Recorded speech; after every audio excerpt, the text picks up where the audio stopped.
Muy buenas noches, familia Genezaret. El día de hoy estamos cerrando un ciclo de la Escuela de la Visión, cerrando la serie La Iglesia de los Hechos. Hemos venido hablando acerca de la iglesia del primer siglo como ejemplo de fe, como ejemplo de llenura del Espíritu Santo, como ejemplo de un evangelismo tan óptimo, tan efectivo, que hasta el día de hoy no solamente hablamos de él, sino que podemos decir que gracias al trabajo, a la labor de los apóstoles, de los discípulos, el evangelio llegó a los confines de la tierra y seguirá llegando a los confines de la tierra. El día de hoy vamos a hablar acerca de la convicción hasta la muerte. Ese es el nombre de la clase y es el tema principal que vamos a tratar hoy, la convicción.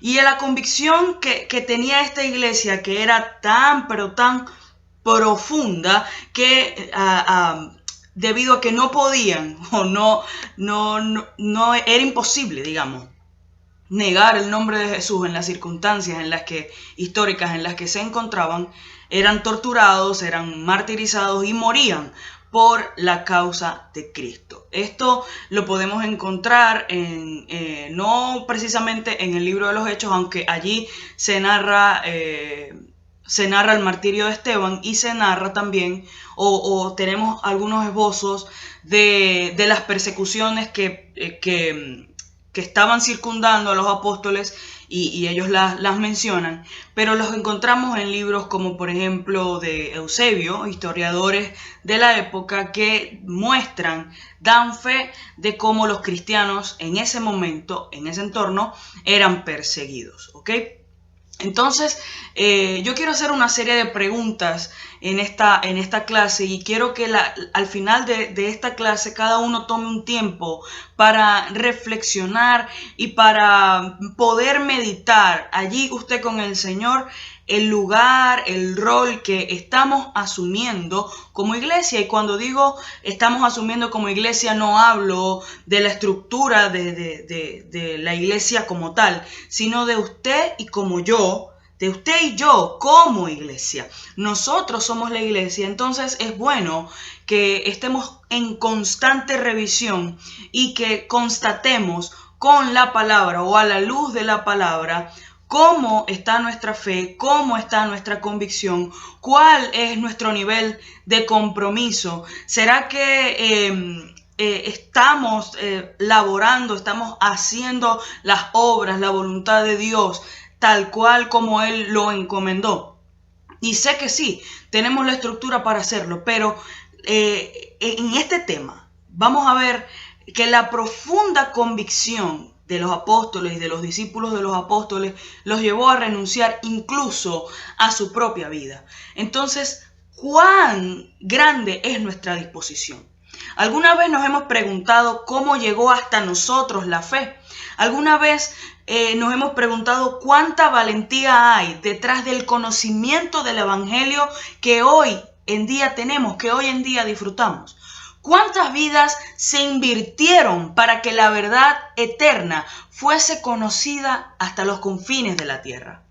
En esta serie, como les dije anteriormente, hemos estado dando un vistazo a la iglesia de los Hechos, una iglesia llena de virtudes y desafíos, una iglesia cuya característica principal era el fluir y la llenura del Espíritu, el fuego del Espíritu, además de una confraternidad incomparable. Eran conocidos como los del camino, pero también eran conocidos porque se amaban los unos a los otros, y esto era notable entre los pueblos.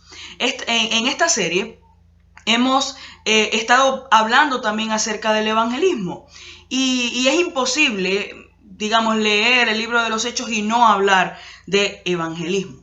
A lo largo de los siglos, la iglesia ha permanecido, la palabra ha permanecido, la fe ha ido de generación en generación, la verdad ha sido enseñada, y hoy podemos decir que tenemos una gran comisión, la gran comisión de ir y hacer discípulos. Para cumplir con esta comisión que nos dejó nuestro Señor, debemos ser valientes, muy esforzados, debemos estar comprometidos, debemos tener una profunda convicción. Necesitamos cada vez más valentía y más convicción, porque los tiempos son malos. Los tiempos, cada vez las circunstancias no van a ser mejores. Las circunstancias y más para nosotros, están poniéndose complicadas. Y yo no quiero ser aquí portadora de malas noticias, para nada. Al contrario, digo que los tiempos están perfectos para dar las buenas noticias. En circunstancias difíciles la gente necesita esperanza y nosotros tenemos esa esperanza en la boca. Necesitamos vivir con fe esa esperanza de la que somos partícipes y de la que somos responsables por predicar, y también necesitamos una profunda convicción en esa misma esperanza. Entonces, quiero definir lo que es la convicción. La convicción es la seguridad que tiene una persona de la verdad o certeza de lo que piensa o siente. Pero también la convicción tiene un segundo significado que tiene que ver con la acción de convencer. Entonces, yo tengo una seguridad y tengo una certeza, pero si tengo convicción, también tengo la responsabilidad, ejecuto la acción de convencer a otro. Entonces decimos que la convicción tiene que ver con la certeza total y profunda de que Jesús es el Hijo de Dios, que Jesús murió en la cruz y que Jesús resucitó para perdón de nuestros pecados. Solamente en Él hay vida eterna. Pero también tiene que ver con el poder que podemos tener de convencer a otros de esta verdad que nos ha dado a nosotros vida, que nos ha dado no solamente la vida eterna, sino vida aquí en la tierra. Cuanto más profunda sea nuestra convicción, más profunda y certera será nuestra predicación. Y si quiere, lo anota, lo voy a repetir, lo anota, lo publica, lo comparte con sus discípulos, lo comparte en sus redes sociales. Cuanto más profunda sea nuestra convicción, profunda y firme, tal cual árbol, más profunda y certera será nuestra predicación. Mientras más convicción, más certera y más efectiva es nuestra predicación del Evangelio, de las buenas noticias de salvación que la gente allá afuera está esperando por escuchar. Podemos notar el grado de convicción en las palabras de los apóstoles. Cuando leemos el libro de los Hechos, leemos expresiones como las siguientes. Y voy a leer Hechos 20, del 22 al 24. Aquí habla el apóstol Pablo y dice: ahora he aquí, ligado yo en espíritu, voy a Jerusalén sin saber lo que allá me ha de acontecer. Salvo que el Espíritu Santo por todas las ciudades me da testimonio, diciendo que me esperan prisiones y tribulaciones. Aún así, el apóstol Pablo iba. Y dice el siguiente versículo, que es el 24. Pero de ninguna cosa hago caso, ni estimo preciosa mi vida para mí mismo, con tal que acabe mi carrera con gozo y el ministerio que recibí del Señor Jesús para dar testimonio del Evangelio de la gracia de Dios. No estimaba su vida como valiosa con tal de dar las buenas noticias del Evangelio, de la gracia de Dios. Ahora, solamente por creer en Jesús, eres salvo, recibe vida eterna y eres hijo de Dios. Simplemente por creer que Jesús vino a la tierra, murió y resucitó de entre los muertos. Por tener esta fe ya somos llamados hijos, recibimos espíritu de adopción. Y Pablo expresa: mi vida no vale nada con tal y otros escuchen este evangelio, esta buena noticia de la gracia. Hechos 21:13 dice: entonces Pablo respondió: ¿qué hacéis llorando y quebrantándome el corazón? Porque yo estoy dispuesto no solo a ser atado, mas aún a morir en Jerusalén por el nombre del Señor Jesús. La causa de Cristo era aún más pesada que su propia existencia. Por otro lado, también leemos que Pablo predicaba con total libertad y valentía a pesar de la activa persecución. En Hechos 28, del 30 al 31 dice: y Pablo permaneció 2 años enteros en una casa alquilada y recibía a todos los que a él venían, predicando el reino de Dios y enseñando acerca del Señor Jesucristo abiertamente sin impedimento. Pablo no predicaba acerca de motivación, Pablo no predicaba acerca de emociones, Pablo no predicaba acerca de malas noticias, de complicaciones. No, Pablo hablaba la verdad de Dios. ¿Qué tenemos que hablar nosotros cuando evangelizamos? Ni siquiera es necesario hacerle una promoción a la iglesia, y me disculpan, de verdad, porque a veces es duro escuchar esto, pero lo que nosotros necesitamos o lo que nosotros debemos hablar es el reino de Dios. Se ha acercado, arrepiéntete. La verdad de Jesús es no es la verdad de Jesús, Jesús es la verdad.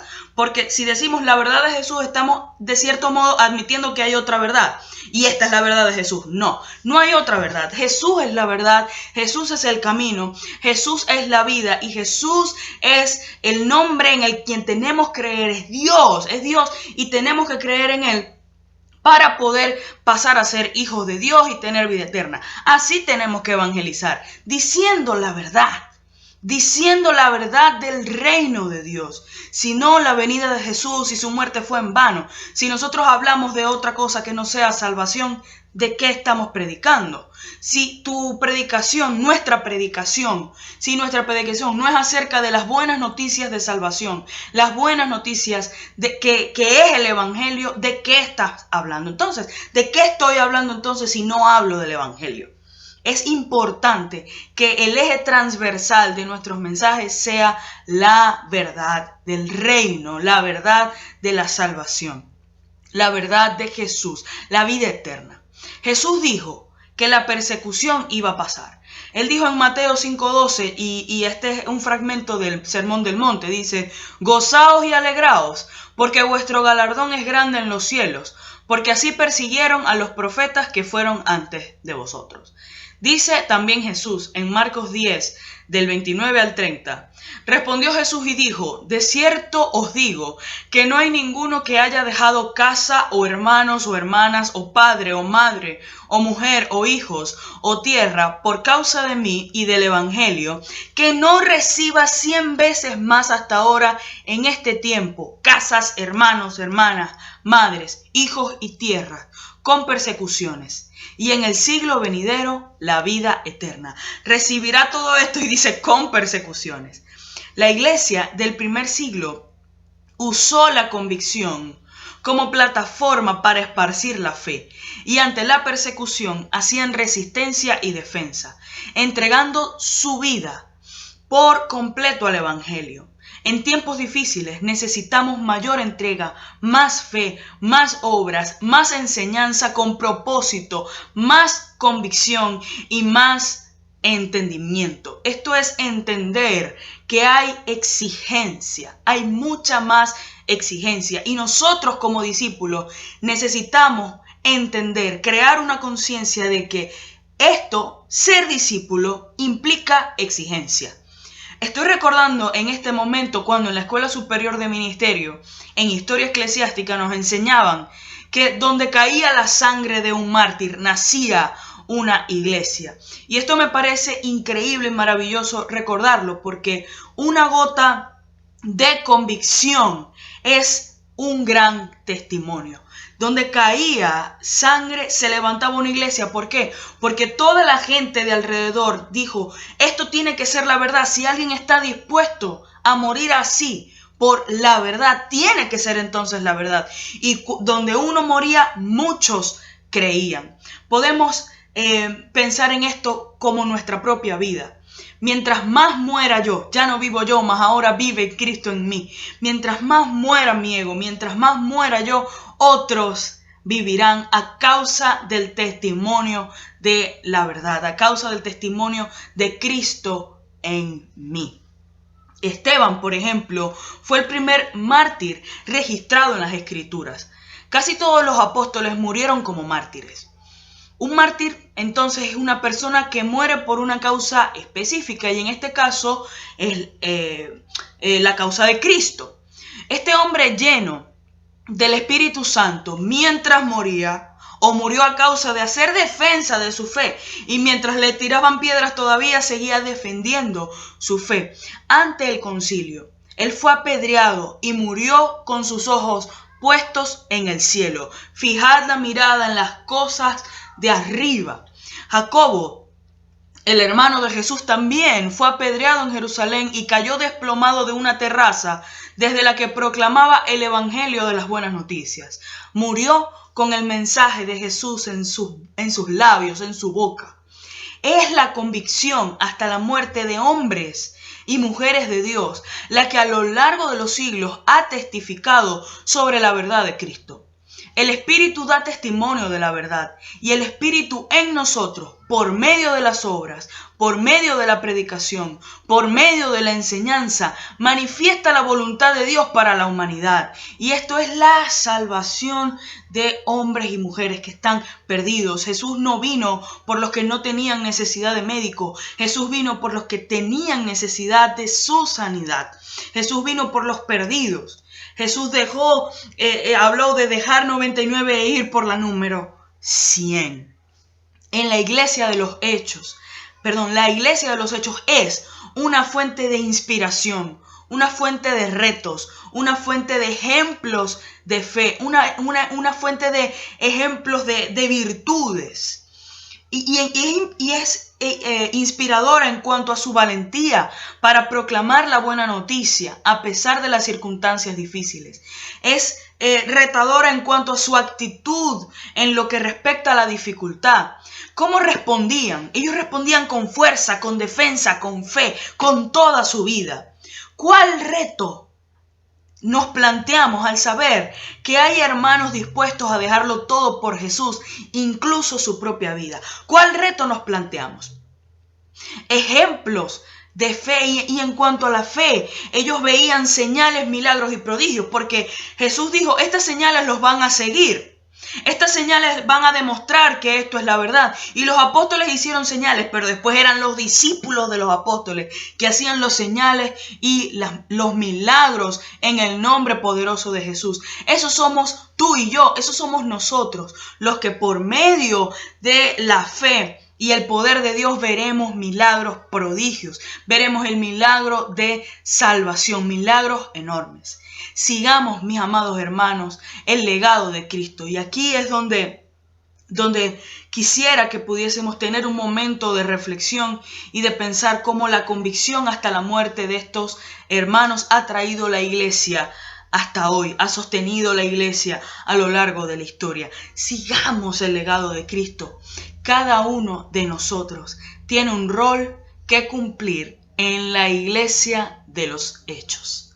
Bendiciones a todos, los bendigo en el nombre poderoso de Jesús y nos vemos en el siguiente ciclo. Es importante que les recuerde que el martes que viene celebraremos aquí en la plataforma de la Escuela de la Visión, el martes a las 7, la Cena del Señor.